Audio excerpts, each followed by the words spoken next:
Pare o que você está fazendo por um minuto e escute com profunda reverência. Você já parou para pensar que a sua alma pode chegar completamente nua e envergonhada ao mundo vindouro? Hoje, o Zohar revela como cada atitude sua tece a sua vestimenta de luz. E o que os nossos patriarcas estão fazendo em segredo, 3 vezes ao dia, para nos manter vivos neste exílio. Capítulo 20. É relatado no Tratado de Berahot, fólio 26b, que os patriarcas estabeleceram as 3 orações fixas. Os sábios elaboram. Avraham estabeleceu a oração da manhã. E correspondendo a isso, os homens da grande assembleia instituíram a bênção Magen Avraham, o escudo de Avraham. Yitzhak estabeleceu a oração da tarde.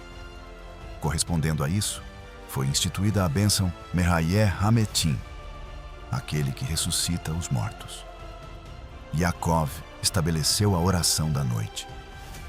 E correspondendo a isso, foi instituída a bênção Hael Hakadosh, o Deus Santo. Assim, todas as bênçãos foram nomeadas em honra aos patriarcas, uma vez que eles as estabeleceram. Segue-se que cada pessoa deve ser cuidadosa ao orar, pelo menos a oração de Shemoneh Esrei, com profunda concentração. Contudo, por causa do fardo do exílio e da pressão em que nossos irmãos se encontram, nem todos são instruídos nos significados mais profundos das orações. Não obstante, uma pessoa deve, ao menos, envolver-se em tremor e reverência ao pronunciar as palavras Hashem de Avraham, Hashem de Yitzhak e Hashem de Yaakov, pois o mérito dos patriarcas é imenso. São as orações deles que continuam a nos sustentar neste amargo exílio. É relatado no Zohar, na porção de Vayeri, fólio 225b. O rabino Yehudá disse: Quão obstinadas são as pessoas do mundo, pois elas não compreendem as questões do mundo. Por exemplo, Hakadosh Barur Hu permanece sobre eles todos os dias, em todos os momentos, mas ninguém percebe. 3 vezes ao dia, um Ruar entra na caverna de Marpelá, o túmulo dos patriarcas, e sopra sobre os túmulos dos patriarcas, compelindo seus ossos a se erguerem. Então o orvalho cai, e os patriarcas despertam. Foi ensinado. Esse Ruar desce por níveis específicos, um após o outro, até chegar ao Gan Eden inferior. Trazendo o aroma das especiarias do Gan Eden, ele entra pela boca da caverna. Nesse momento, os patriarcas e as matriarcas despertam e oram por seus filhos. É o profeta Eliahu quem lava as mãos deles antes de orarem. 3 vezes ao dia, eles oram por Israel. E antes de cada oração, Eliahu lava suas mãos. A partir disso, pode-se perceber a santidade da lavagem das mãos antes da oração. Pois é tarefa do profeta Eliahu lavar as mãos dos patriarcas. Da mesma forma, cada indivíduo deve zelar para que suas mãos sejam lavadas de maneira pura, antes de se dirigir para a oração, afastando-se da influência de qualquer rachá. Agora, retornemos ao tema com o qual começamos: o mérito dos patriarcas nas orações feitas com concentração. Tais orações serão valorizadas por Hakadosh Barur Hu. Em tempos de angústia, o indivíduo deve proclamar com intenção sincera do coração: Mestre do Universo. Lembra-te da aliança dos patriarcas, das matriarcas e das tribos. Isso pressupõe, obviamente, que ele mesmo não tenha anulado a aliança dos patriarcas. Aqueles que andaram com o coração íntegro diante de Hakadosh Barur Hu. Esta oração é muito eficaz quando recitada por um tzadik, de coração íntegro, mas não por uma pessoa que tomou o caminho tortuoso. e não se conduziu como nossos santos patriarcas. E que, ao contrário, conduz a si mesma com arrogância e inveja, buscando ganhos ilícitos e prazeres imorais, que Hashem nos livre. Tal pessoa é digna de sofrer vergonha e desgraça, no momento em que sua Neshama expirar. Nossos antepassados costumavam orar: que seja a vontade de Hashem, nosso Deus, e Deus de nossos pais, que sejamos impedidos de pecar, para que não sejamos envergonhados nem desonrados perante nossos ancestrais. Tal vergonha torna impossível que uma pessoa entre na presença do rei, pois sua Neshama encontra-se nua, sem qualquer vestimenta. Assim, o Zohar relata: Fólio 226b. Venham e vejam. Ai daqueles que veem, mas não compreendem, e que não percebem sobre o que o mundo se sustenta. Pois de cada mandamento que uma pessoa cumpre, uma vestimenta de honra é moldada para ela usar no Olam Rabá, e ela necessitará de todas elas. Além disso, a cada dia em que realizou boas ações, vestimentas também são moldadas. O Rabino Yehudá, o ancião, ficou ansioso certo dia em relação à sua porção no Olam Rabá. Foi-lhe mostrada em um sonho uma visão de seu próprio esplendor, que brilhava para as 4 direções. O que é isso? Ele perguntou. Esta é a vestimenta que você usará quando vier residir neste mundo, veio a resposta. A partir daquele dia, ele se encheu de alegria. O Rabino Yehudá disse: todos os dias, os espíritos dos Tzadikim sentam-se em fileiras no Gan Eden, vestidos com suas roupas espirituais, e louvam a Hakadosh Barur Hu com a mais alta honra. Este é o significado do verso. Certamente os Tzadikim darão graças ao teu nome. Os retos habitarão em tua presença. Salmo 140, verso 14. Este é o caminho dos Tzadikim. Viver em constante tremor e temor, para não serem desgraçados no Olam Rabá, por conta de suas ações neste mundo. Todas as boas ações que eles realizam são, aos seus olhos, como uma gota no oceano, em comparação às suas falhas. É também o caminho dos Tzadikim, ser zelosos por Hashem, sempre que veem uma profanação de seu nome, ou as más ações de um rachá. E embora isso possa levá-los a enfrentar perseguição e até a morte, eles se recusam a mostrar aos perversos um semblante sorridente. Mostram apenas desagrado, para que entendam por si mesmos que suas ações não encontram favor em seus olhos. Dói-lhes profundamente que os perversos incitem a ira de Hashem. Em seus corações, eles oram para que os corações dos perversos sejam transformados através da Teshuvá e se inclinem para o caminho da reverência. Portanto, é dever de todos que são fiéis em seu serviço a Hashem admoestar os perversos e sentir dor sempre que testemunharem ou ouvirem falar das ações de um rachá. Isso é explicado no Zohar, fólios 238b a 240b.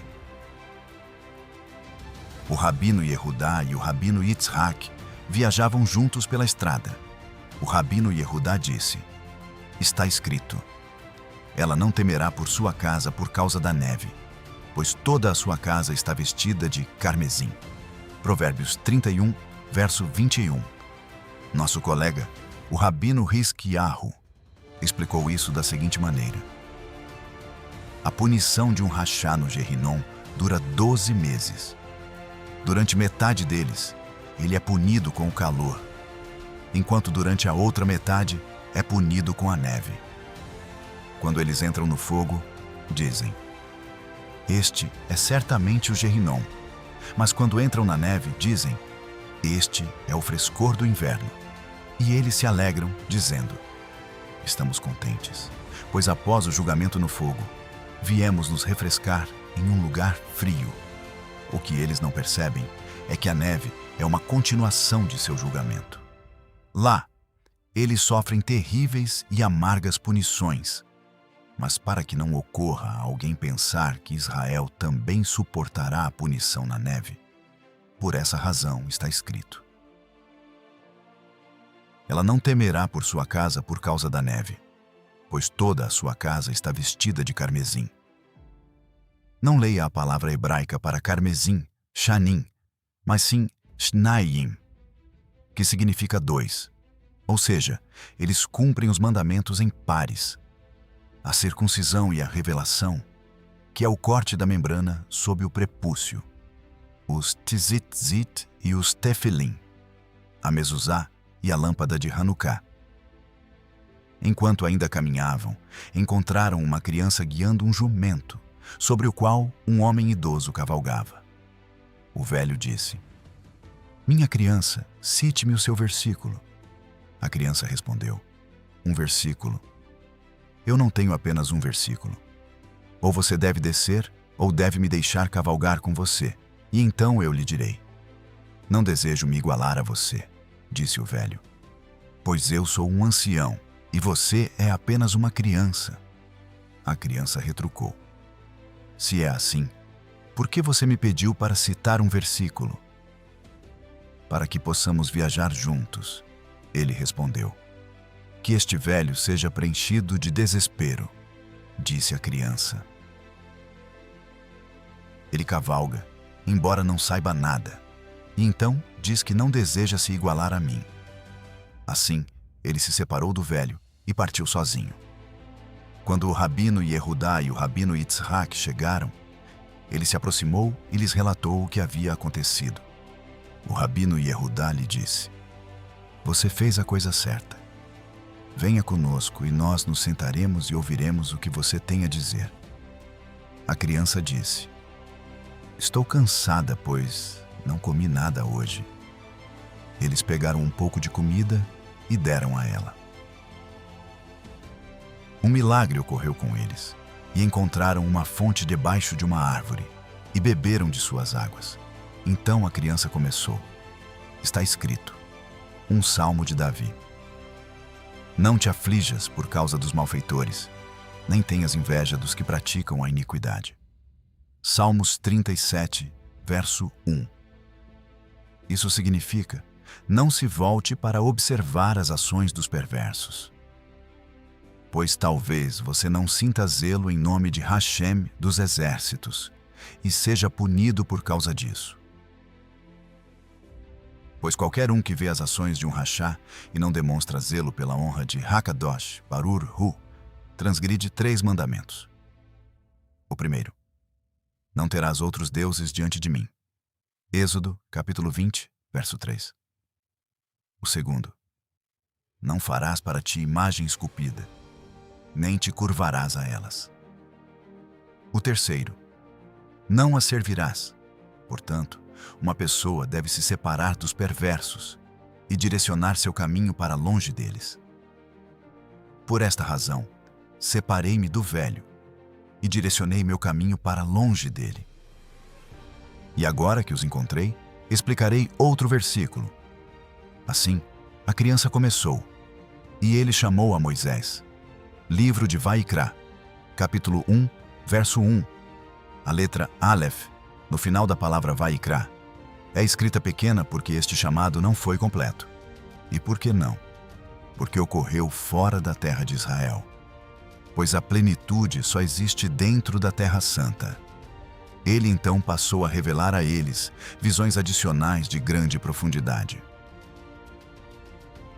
Diante disso, o rabino Yehudá e o rabino Yitzhak vieram e o beijaram na cabeça e disseram: bendito seja o misericordioso que nos permitiu ouvir estas coisas, e bendito seja o misericordioso por não permitir que estas coisas fossem desperdiçadas com aquele velho.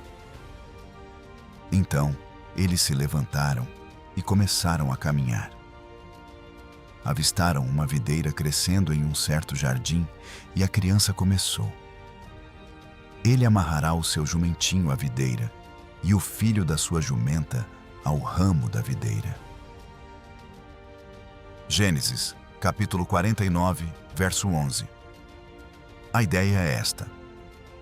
O jumentinho e a jumenta são duas potentes cascas de impureza. Para enfraquecer o poder delas, a fim de que não confundissem o mundo, Hakadosh Baruch Hu formou o universo com o nome divino, Iá, como está escrito. Porque em Iá, Hashem formou os mundos. Isaías 26, verso 4. É isso que está insinuado aqui. Que Hakadosh Baruch Hu pegou o nome Iá e o incluiu dentro da palavra para o seu jumentinho. Pois o versículo deveria ter dito simplesmente jumentinho, que em hebraico é ir.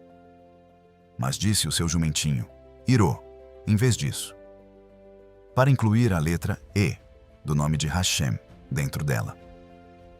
Da mesma forma, a palavra ramo deveria ter sido escrita Sorek, mas em vez disso é escrita com um E extra no final, Soreká.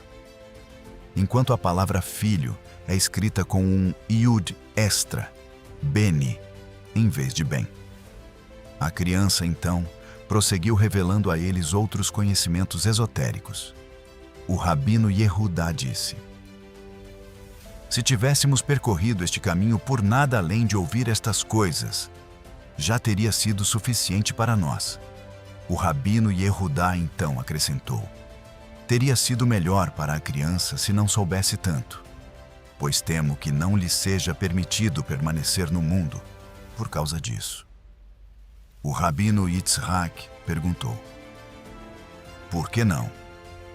Porque ele pode vislumbrar o que não é permitido, respondeu ele. Tenho medo por ele de que, antes de crescer e atingir a maturidade, ele contemple e vislumbre o que não deve e seja punido. A criança o ouviu e disse: não tenho medo nenhum de punição, pois, quando meu pai partiu deste mundo, ele me abençoou e orou por mim, e eu sei que o mérito do meu pai me protegerá. Quem era o seu pai? Eles perguntaram. Eu sou filho do rabino Hamnuná, o ancião, ele respondeu. Diante disso, eles o pegaram e o carregaram sobre os ombros por 3 milhas. Depois disso, continuaram caminhando juntos por um tempo. Então o abençoaram e seguiram seu caminho. Quando chegaram ao rabino Shimon bar Yochai, relataram o que havia acontecido. O rabino Shimon disse a eles: certamente a Torá chegou a ele por herança. A partir dessa passagem, podemos ver que alguém deve se juntar a estudiosos da Torá ao longo da estrada e evitar a companhia dos ignorantes, assim como fez a criança. Em segundo lugar, com este incidente aprendemos sobre a grande humildade do rabino Yehudá e do rabino Yitzhak, pois eles eram líderes da geração. Ainda assim, quando souberam que a criança era filho do rabino Hamnuná, o ancião, eles a carregaram sobre os ombros para ouvir a sua Torá. Tampouco foram orgulhosos demais para ouvir a Torá, mesmo vinda da boca de uma criança. Pois o homem que se torna como o pó, sobre o qual todos pisam, é chamado de amado acima e valorizado abaixo. Mais do que isso, ele é chamado de um dos amantes de Hashem, sobre os quais está escrito: e os que amam o seu nome habitarão nela, em Sion. Salmo 69, verso 37.